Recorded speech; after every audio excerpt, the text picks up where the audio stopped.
Hoy vamos a hablar de cómo una auténtica revolución de ideas, pero una de verdad, no solo sacudió los cimientos de Europa, sino que redibujó por completo el mapa político y social del mundo occidental. Sí, hablamos de la Ilustración. Para arrancar, una pregunta que, en el fondo, lo define todo. ¿Los derechos son un regalo que da el poder o son algo que la gente tiene que conquistar? Pues esta tensión fue el motor que puso en marcha algunos de los cambios más bestias de la historia moderna. Bien, este va a ser nuestro recorrido. Primero vamos a ver cómo era el mundo antes de que todo esto pasara. Después, las ideas que lo pusieron todo patas arriba. Cómo se plasmaron en la Declaración de Derechos. Las consecuencias, claro.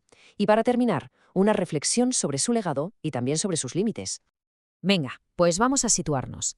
Antes de la Ilustración, en Europa se vivía bajo lo que llamamos el antiguo régimen, o sea, un sistema de monarquías absolutas y una sociedad dividida en estamentos súper rígidos que, bueno, llevaba así siglos casi sin cambios. Y es que el contraste era abismal. Por un lado, teníamos a un monarca absoluto que concentraba todo el poder del Estado, todito, y que además solía justificarse diciendo que su poder venía de Dios. Y por el otro lado, pues el resto de la sociedad, donde la gente no era ciudadana con derechos, que va, eran simplemente súbditos. Pero claro, contra ese orden que parecía que iba a durar para siempre, empezó a surgir una corriente de pensamiento que fue imparable, liderada por unas cuantas figuras que se atrevieron a cuestionarlo absolutamente todo.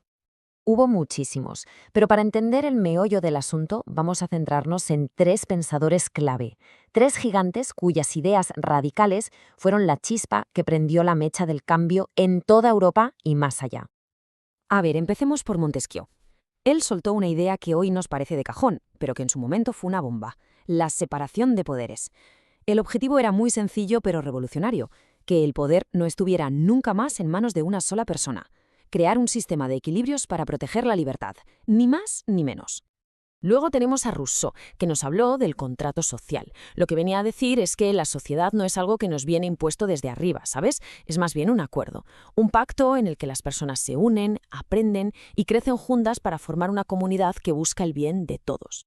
Y por supuesto Voltaire, él fue, digamos, el gran campeón de la razón. Insistía en que la gente debía usar la cabeza, el pensamiento lógico, por encima de la fe ciega o de la tradición. Esa debía ser la herramienta para entender el mundo y mejorarlo, y por eso fue tan crítico con el poder de la Iglesia. Y bueno, ¿en qué desembocó toda esta mezcla de ideas? Pues en una nueva doctrina política, el liberalismo. Sus pilares eran el individuo, la libertad, la igualdad ante la ley y la protección de la propiedad. Conceptos que hoy en día son la base de muchísimas de nuestras sociedades. Dale, hasta ahora hemos hablado de ideas, de filosofía, pero ¿cómo se llevó todo esto a la práctica?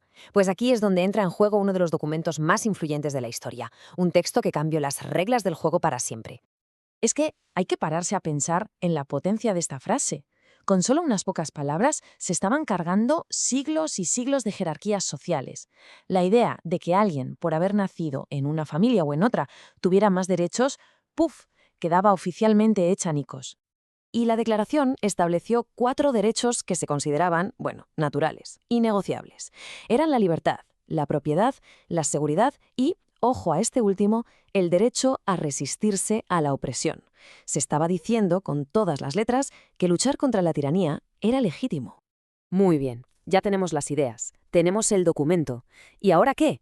Pues ahora vamos a ver las consecuencias reales, porque estas ideas no se quedaron en los libros, no, saltaron a la calle y tiraron abajo un sistema que llevaba siglos en pie. Es que la conexión es casi un efecto dominó. Primero, las ideas ilustradas se esparcen por Europa como la pólvora. Luego, ¡boom!, estalla la Revolución Francesa. Casi inmediatamente se aprueba la Declaración, y ese acto impulsa la caída de la monarquía y sirve de inspiración a un montón de movimientos por todo el mundo. Así que el punto clave es este: se produjo un cambio fundamental en cómo se veía la gente y en su relación con el poder. Se dejó de ser un simple súbdito a las órdenes de un rey para convertirse en un ciudadano. Un ciudadano con derechos, con libertades y también con obligaciones. Pero a ver, no todo fue perfecto, ni mucho menos, y es importante hablar de ello.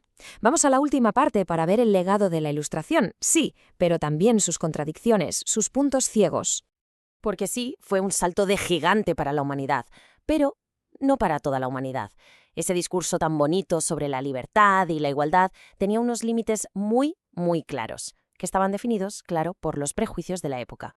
A ver, ¿qué pasaba? Pues que cuando en la declaración se leía todos los ciudadanos, en realidad había que ponerle un asterisco enorme, porque ahí no entraban ni las mujeres, ni los niños y desde luego tampoco las personas esclavizadas en las colonias.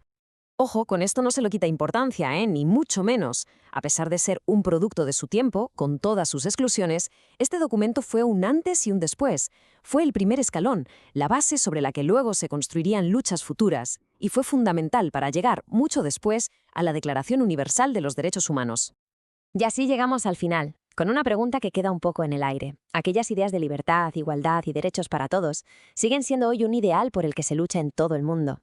La cuestión es, ¿hasta qué punto hemos logrado cumplir esa promesa que nació hace ya más de 200 años?